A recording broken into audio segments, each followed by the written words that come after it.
තාත්තයා නැති වුණාට පස්සේ මගේ ලෝකෙම උනේ මගේ දුව සඳලි සහ මගේ බැනා විතරයි. එයා බඳිනකොට මට ලොකු සතුටක් දැනුණත් එයා මගෙන් ඈත් වෙයි කියලා හිතේ කොනක පොඩි බයක් තිබුණා.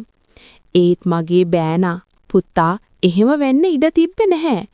එයාගේ අම්මයි තාත්තයි දෙන්නම නැති නිසා අම්මව තනියම දාන්න බෑ. අපි එක්ක ඉන්න එන්න කියලා එයාමයි මාව ගෙදරට කතා කරගෙන ආවේ. ඉතින් කතාවට සම්පූර්ණ කතාවට යන්න කලින් වීඩියෝ එකටත් ලයික් එකක් දාලා channel එකත් subscribe කරලා අපි යමු කතාවට. දුව උදේට ගාමන් ගියාම දවසම මම ගෙදර තනියම. ඒ තනිකම මට පුරුදුයි. ඒත් ඒක හරීම වේදනාකාරී. හරියට හිස් ගයක් එටුලේ මගේ හුස්ම විතරක් දෝංකාර දෙනවා වගේ හැඟීමක්. දවසක් මම උදේම නැගිටලා මිදුලා අතු ගාමින් හිටියා. එකපාරටම ගේට්ටුව ඇරගෙන පුතා ගෙට එනවා දැකලා මම පුදුම වුණා. "ආ පුතේ, දැන්ද එන්නේ?" මම ඇහුනේ පුදුමෙන්. "ඔව්වම් මේ බස් එකේ ඇවිල්ලා මහන්සි ටිකක් නිවාඩු දාලා ආවා." එයා කිව්වේ සතුටින්. "හරි ගිහින් ඇඟ ටිකක් හොදගන්නකෝ. මම තේ එකක් හදන්නම්." මම එහෙම කියලා කුස්සියට ගිය පුතා ගැන සතුටකින්. එයා ඇඟ හොදගෙන එනකොට මම කිරිතේ එකකුයි බිස්පිට් ටිකකුයි හදලා සාලෙට ගෙනාවා. එයා ටීවී එක ඉස්සරහ වාඩි වෙලා හිටියා. "තේ බොන්න පුතා" මම කිව්වා. එයා තේ එක බොන ගමන් "සඳලිට අද නයිට් වැඩ නැහැ නේද?" කියලා ඇහුවා. "නැහැ පුතේ, එහෙම එකක් නම් මට දුව කිව්වේ නැහැ" මම කිව්වා. ඒත් එක්කම පුතාට කෝල් එකක් ආවා. ඒ කතා කළේ දුව. පුතාගේ මූණ එකපාරටම වෙනස් වුණා. "අනේ හබි, අද රෑ නයිට් වැඩ දාලානේ. එනකොට රෑ 10 විතර වෙයි. තරහ වෙන්න එපා." දුව කියන දේවල් මට ත්‍යාන්තමට ඇහුණා. පුතා කෝල් එක කට් කරලා සුසුමක් හෙළුවා. මටත් දුක හිතුණා. ඒත් අයම හිතුණා අපි දෙන්න විතරක් තනියම නේද කියලා සිතුවිල්ලක් මට ආවා. ඊට පස්සේ අපි දෙන්නම ටීවී එකේ ගිය ෆිල්ම් එකකට අවධානය දුන්නා. ටික වෙලාවකින් පුතා මගෙන් ඇහුවා, "ෆිල්ම් එක මරු නේද?" මම hina වෙලා "හොඳයි පුතේ" කියලා ආයෙත් ටීවී එක දිහා බැලුවා. ෆිල්ම් එක ඉවර වුණාට පස්සේ මම එතනින් නැගිට්ටා.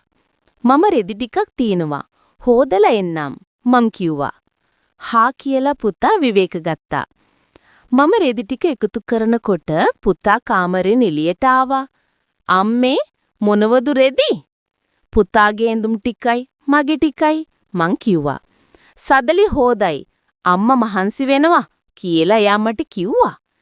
"අනේ ඕක මොකද්ද? දෙන්න ඔය රෙදි ටික මෙහාට" කියලා මම රෙදි ටිකත් අරගෙන නාන කාමරෙට ගියා. පුතා මට පොඩි දෙයකට උදව් කරන එක ගැන මට ලොකු සතුටක් දැනුණා. මම රෙදි ටික වනන්න එළියට යනකොට පුතා හිටියේ සාලේ. එයා මට කතා කළා. "මාමණ්ඩිව මතක් වෙන්නේ නැද්ද?" එයා එකපාරටම ඇහුවා. ඒ ප්‍රශ්නෙන් මගේ හිතේ හිර කරගෙන හිටපු දුක පිට වුණා. "මතක වෙනව පුතේ. ඒත් මොනවා කරන්නද? මම දැන් ගොඩක් තනි වෙලා ඉන්නේ.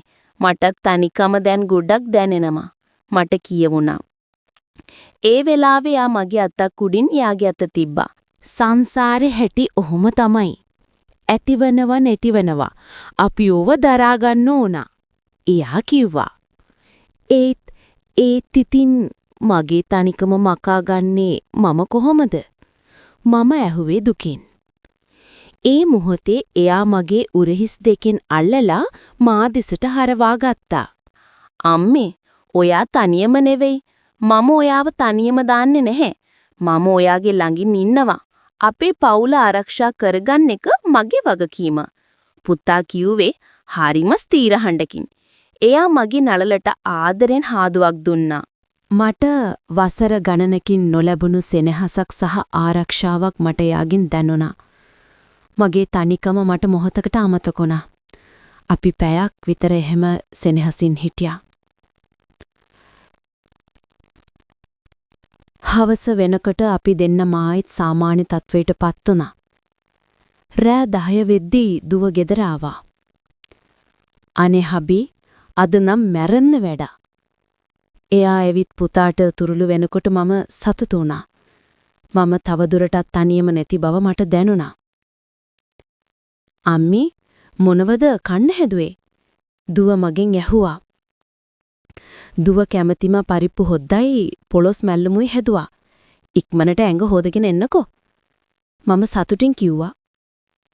දුව නාන කාමරයට ගියාට පස්සේ මමයි පුතයි මොහොතකට එකිනෙක දිහා බැලුවා. ඒ බැල්මෙන් අපි දෙන්නා වචන නැතුව ගොඩක් දේවල් කතා කරගත්තා. අපි දැන් පවුලක් විදිහට ශක්තිමත්. අපි දෙන්නගෙම ඇස් එකම දේ කිව්වා. කෑම මේසිදි මම පුළුවන් තරම් සාමාන්‍ය විදිහට හැසිරුණා. මම දුවගින් යාගි වැඩගෙන විස්තර ඇහුවා. පුතාත් කතාවට එකතු වුණා.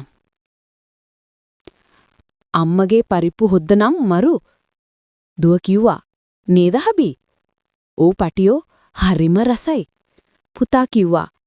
ඒ වචනවල තිබුණේ අවංක ගෞරවයක්.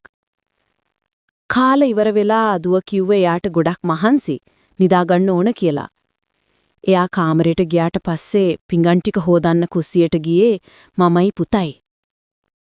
අම්මා සතුටින්ද? පුතා හරීම හිමින් ඇහුවා. "ඔව් පුතේ, ඔයා නිසා තමයි." මම කිව්වේ සතුටින්. "බය වෙන්න එපා. මම කිව්වනේ ඔයාව තනියම දාන්න නෑ කියලා.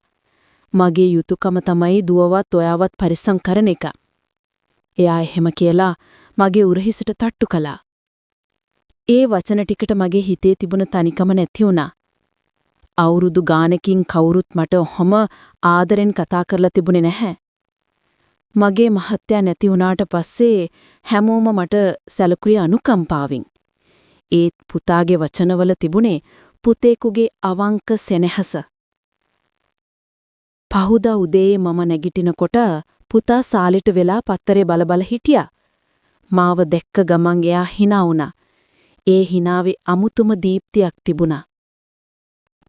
"good morning අම්මේ." එයා කිව්වා. "good morning පුතේ." මම කියලා කුස්සියට ගියා. ටික වෙලාවකින් දුවත් නැගිටලා ආවා. "අම්මේ මට අදත් ටිකක් පරක්කු වෙයි එන්න." එයා කිව්වා. "ඒකට කමක් නැහැ දුවේ. පරිස්සමෙන් ගිහින් එන්න." මම කිව්වා. දුව වැඩට ගියාට පස්සේ ගෙදර ආයෙත් මමයි පුතයි විතරක් තනි වුණා. ඒත් අද ඒ තනිකම මට වෙනදා වගේ දැනුනේ නැහැ. ඒකේ අමුතම උණුසුමක් තිබුණා. අපි දෙන්න එකට උදේ කෑම හදුවා. එයා මට පොල් ගාලා දුන්නා. මම රොටි හැදුවා. අපි වැඩ කරන ගමන් සතුටින් කතා කළා. එදා දවසම අපි දෙන්න සතුටින් හිටියේ. අපි එකට ෆිල්ම් බැලුවා. එකට සින්දු ඇහුවා. එකට යුවා. මගේ මහත්තයා ජීවත් වෙලා ඉන්න කාලේ වගේ සතුටක් මට ආයෙත් දැනෙන්න ගත්තා. මම hina වෙන්න පටන් ගත්තා. මගේ ඇස්වලට ආයෙත් දීප්තියක් ඇවිල්ලා තිබුණා. ඒත් හැමදාම හවසට දුව ගෙදර එන වෙලාව ලං වෙනකොට මගේ හිතේ තිබුණ දුක පහව යනවා. අපි දෙන්න ආයෙත් අපේ සාමාන්‍ය පෞල් ජීවිතයට ලෑස්ති වෙනවා. දුව ඉස්සරහා අපි සතුටින් ඉන්න නැන්දම්මයි බෑනයි. දුව නැති තැන අපි එකිනෙකාට උදව් කරන මවක් සහ පුතෙක්. මේ ලැබුණු සතුට ඒක කොච්චර සරල වුණත් මට ඒක දැන් ඕන වෙලා තියෙනවා. මම ආයෙත් පරණ විදිහට තනියුණු දුක්බර ගැහෙණි වෙන්න කැමති නැහැ.